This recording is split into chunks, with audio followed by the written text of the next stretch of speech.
दुश्मनवा के बेटा होली में मजा लेता।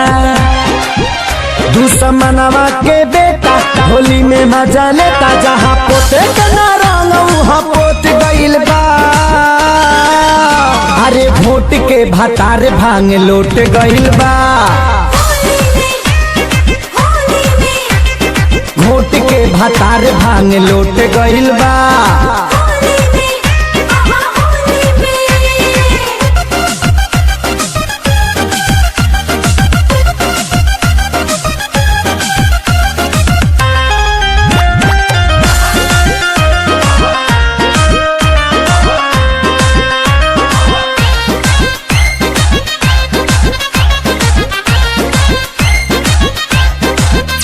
अरे पानी छिड़कला पर उठेला ना, पहले के आदत है छूटेला ना।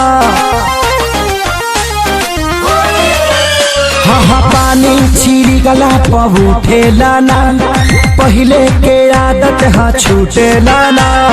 जब से चढ़ल फागुन होशियार भइल बा, सगरो शराबी के सरदार भइल बा। केस लिखावे ला देवरा तो कोट गइल बा।